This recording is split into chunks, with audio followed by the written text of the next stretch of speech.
everyone, welcome to my another vlog. First আমার ভিউটা দেখাই. Just look at this view, it's so amazing. Basically আমার এই ব্লগটা করেছি সাজিকে।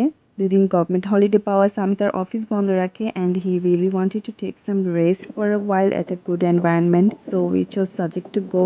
বাট সাডেন প্ল্যান হয় আমরা টিকিট পাবো কিনা এটা নিয়ে একটু টেন্স ছিলাম, বাট লাকিলি রাত 11টায় 2টা টিকিট আমরা ঢাকা টু খাগড়াছড়ি পেয়ে যাই অনলাইন বুকিংয়ে, সাথে আমরা রিসোর্টের বুকিং করে ফেলি।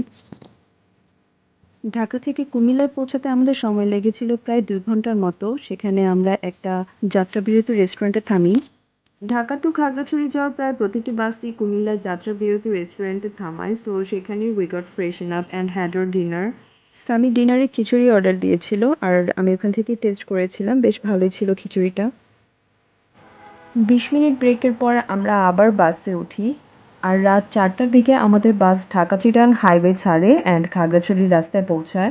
জার্নিতে আমার তেমন ঘুম হয় না দেখে বেশিরভাগ সময় আমি রোডসগুলো দেখতে দেখতে যাই, আর চিটাং ছাড়ার পরপরই খাগড়াছড়ি যাওয়ার আসল মজাটা পাই, কজ রাতে এত অন্ধকার ছিল আর আঁকাবাঁকা রাস্তা দিয়ে গাড়িটা চলছিল, সত্যি অনেক ভয় পাচ্ছিলাম। খাগড়াছড়িতে তখন অনেক সকাল যখন আমার চোখ খোলে, আর এরকম সুন্দর একটা সিনারি যে আমি দেখবো এর জন্য একদমই রেডি ছিলাম না।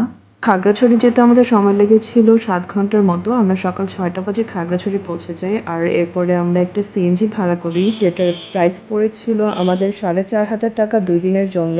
সিএনজিটা আমাদের সাথে ফুল টাইম ছিল, চাঁদের গাড়িতে যেতে হলে আমাদের গ্রুপের সাথে যেতে হতো, এটা আমরা যাচ্ছিলাম না। খাগড়াছড়িতে আমাদের প্রায় 10টা পর্যন্ত ওয়েট করা লেগেছিল, তো আমরা ওখানে ব্রেকফাস্ট করে নিই অ্যান্ড ছোট একটা স্টল ছিল সেখানে কিছু শপিং করি অ্যান্ড ওইখানেই আশেপাশে ঘোরাঘুরি করতে করতে সময় কেটে যায়। এসকর্ট ছাড়ার পরে গার্ডসরা প্রত্যেকটি গাড়ি চেক করে করে এন্ট্রি দিচ্ছিল। সাজেকে ঢুকতেই আমরা অনেক সুন্দর দৃশ্য দেখতে পাই পাহাড়ের। একটা মজার ব্যাপার হচ্ছে এখানের স্থানীয় পাহাড়ি বাচ্চাগুলো এক্সেস কিউট, ওরা যে কোনো ভেহিকেলস দেখলেই ওরা হাই দিবে টাটা দিবে, বাট আমাদের সিএনজিটা এত ফাস্ট চলছিল আমি ঠিক করে ভিডিও করতে পারিনি, বাট এটা এক্সেস কিউট ছিল। এর মাঝেই সাজেক যাওয়ার সময় বৃষ্টি হয়েছিল, তাই একটা টঙের দোকানে বসে আমরা দুজন চা খাই ভিজতে ভিজতে। এভাবে অদ্ভুত সুন্দর এই রাস্তা দেখতে দেখতে আমাদের প্রায় 2 ঘন্টা সময় লেগে যায় রিসোর্টে পৌঁছাতে। আমরা বেসিকলি 2 দিন 2 রিসোর্টে ছিলাম। ফার্স্ট ডে ছিলাম খাসরাং হিল রিসোর্টে, পরের দিন ছিলাম আমরা সাংগ্রাই রিসোর্টে। খাসরাংটা সাজেকের যে কোনো রিসোর্টের থেকে একটু দূরে আর এটার ভিউ মার্শাল্লাহ অনেক বেশি সুন্দর। ইন্ডিয়ান আর বাংলাদেশের 2 সাইডের পাহাড়গুলোই এখান থেকে দেখা যায়। রিসোর্টে চেক ইন টাইম 2টায় ছিল, বাট আমরা 12টায় পৌঁছাই, সো এখানে 1 ঘন্টা আমরা আশেপাশে ঘুরে ঘুরে দেখছিলাম। আমরা 1টার দিকে রুমে চেক ইন করি আর রুমটা আমাদের খুবই পছন্দ হয়, কজ বেস্ট ভিউ সাইডটা আমরা পেয়েছিলাম। আমরা জাস্ট ব্যাগগুলো রেখে শাওয়ার নেই অ্যান্ড দেন আমরা খেতে চলে যাই, cause we were super hungry. আর রেস্টুরেন্টের লোকেশনটা আমার খুবই পছন্দ হয়েছিল, the view was very amazing from the restaurant window. সেদিন অনেক মেঘ ছিল আকাশে আর রেস্টুরেন্টের জানালা দিয়ে মেঘগুলো ভিতরে ঢুকে যাচ্ছিল, আর এটা আমার দেখা ফার্স্ট এক্সপিরিয়েন্স। বাট আমরা এই সুন্দর মোমেন্টটা ক্যাপচার করতে পারিনি, because we had zero energy to take any videos. খাওয়া শেষে আমরা একটা সুন্দর স্পটে যাই রিসর্টেরই, যেখানে মেঘগুলো আরও কাছে থেকে দেখা যাচ্ছিল আর অদ্ভুত সুন্দর লাগছিল। সো আমরা ওইখানে কিছু পিকচার্স তুলে নেই অ্যান্ড দেন আমরা একসাথে বের হই দুজন, যেহেতু আমরা একটু রিল্যাক্সের জন্য এসেছি এখানে, তাই আমরা বেশি দূরে কোথাও যাইনি। রিসর্টের আশেপাশেই একটা হেলিপ্যাড আছে, এখানে বিকালে সবাই ঘুরতে আসে, সো আমরা এখানেই এসেছিলাম। এছাড়া এখানে স্ট্রিট ফুড পাওয়া যায় হেলিপ্যাডের একদম কাছেই। ঢাকায় আমি তেমন স্ট্রিট ফুড খাই না, কজ অনেক আনহাইজেনিক হয়, বাট এখানে দেখে খুবই ভালো লাগছিল। আর আশেপাশে যে সুন্দর পাহাড়ের ভিউ, চিন্তা করলাম একটু ট্রাই করি। খাবার নিলাম, বাঁশকরল নিয়েছিলাম আর মোমোজ নিয়েছিলাম, অনেক মজাই ছিল। বাঁশকরলটা মোটামুটি লেগেছিল আর এই বাঁশের চা এটা খুবই মজা ছিল। আশেপাশে ঘুরতে ঘুরতে আমাদের মনে হলো যে সিএনজি নেওয়াটা আমাদের একটা গুড ডিসিশন ছিল, কজ সেটা পাওয়া একটু কষ্টকর। সিএনজিগুলো যেতে চায় না আর গেলেও এগুলোর ভাড়া একটু বেশি পড়ে। এনিওয়েজ আমরা এখানে কিছুক্ষণ ঘুরে দেন আমাদের রিসর্টে চলে যাই আর বাকি সময়টা আমরা রিসর্টেই কাটাই। রাতের বেলা আমরা আরেকবার হেলিপ্যাডে যাই খাওয়া দাওয়া শেষে, আর ওই সময় the weather was really amazing. এত সুন্দর বাতাস ছিল, এছাড়া ফুল মুন থাকায় আমাদের খুবই ভালো লাগছিল। এখানে আমরা অনেকটা সময় পার করেছিলাম। পরের দিন আমি খুব ভোরে উঠি, প্রায় ৫টা ৫:৩০টার দিকে। কারণ এই সুন্দর সকালটা আমি দেখতে চাচ্ছিলাম। মেঘের যে সুন্দর খেলা, এটা আমি এত সকালে না উঠলে দেখতে পারতাম না।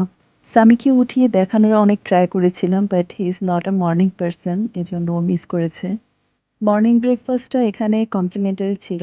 তো আমরা ব্রেকফাস্ট করে কিছুক্ষণ রিসোর্টে ঘোরাঘুরি করতে থাকি। অ্যান্ড দেন চেক আউট করে আমরা যাই সাংগ্রাই রিসোর্টে। সাংগ্রাই রিসোর্টটা খুবই সুন্দর। আশেপাশের ভিউ রিয়েলি অ্যামেজিং আর অনেক খোলামেলা। রিসোর্টটার মতো এটার ভিউটাও অনেক সুন্দর। ইন্ডিয়ান পাহাড়ের ভিউটা খুবই সুন্দরভাবে এখান থেকে দেখা যায়। এখানের বেস্ট পার্ট হচ্ছে ওদের ব্যালকনি থেকে ভিউটা অনেক নাইস। এই দোলনাটা আমার খুব ফেভারিট। আমি অনেক মজা করেছি এটাতে, সারাক্ষণ তুলেছি। হিল ভিউ তো আছেই, সানরাইজটাও এখান থেকে খুব সুন্দর। আর এই রিসোর্টের একটা জিনিস না দেখালেই না, সেটা হচ্ছে ওদের ওয়াশরুমের ভিউ। পুরোপুরি খোলামেলার অনেক সুন্দর।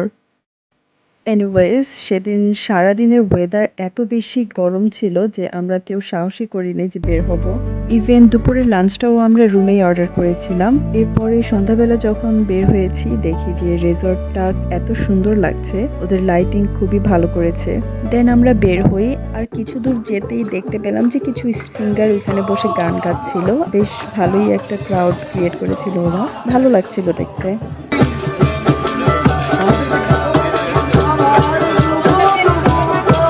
এখানেই বেশ কিছুক্ষণ সময় পার করে আমরা চলে যাই ডিনার করতে। সাথে যারাই আসে মোটামুটি এখানে সবারই চেনা আছে। রেস্টুরেন্টের নাম হলো মন্টানা। ওদের বাঁশের বিরিয়ানি, চিকেন এইসব বেশি ফেমাস। এছাড়া ওদের গ্রিলও আছে অ্যান্ড অন্যান্য খাবারও আছে। আমরা দুইটাই ট্রাই করেছিলাম, বাঁশের যেগুলো, বিকজ আমরা ঢাকায় সবই খেতে পারি কিন্তু বাঁশের এগুলো তো খাওয়া হয় না। ওদের এখানে চিকেন কাটার স্টাইলটা একটু ডিফারেন্ট, এই কারণে খাওয়ার সময় একটু অসুবিধা হয়। বাট এমনিতে টেস্ট ভালোই ছিল। আমার কাছে বেশ মজাই লেগেছে অ্যান্ড স্বামীর কাছেও। ডিনার শেষে দেরি না করে আমরা রিসর্টে চলে যাই, কজ পরের দিন আমাদের অনেক সকালে উঠে যেতে হবে ঢাকা। সাজেকের এই 2টা দিন আমরা অনেক এনজয় করেছি। যেহেতু আমরা রেস্ট নিতে এসেছি তাই বেশি দূরে কোথাও যাইনি। আশেপাশের মধ্যেই যতটুকু এনজয় করা যায় ততটুকুই করেছি। সবকিছু ভিডিও করতে পারিনি। বাট এই ক্লিপসগুলো সব একসাথে করে যখন আমি দেখবো একটা সময় আমার খুব ভালো লাগবে। এজন্য এই ব্লগটা বানানো। And yeah, that's all. Thanks for watching everyone. আল্লাহ হাফেজ।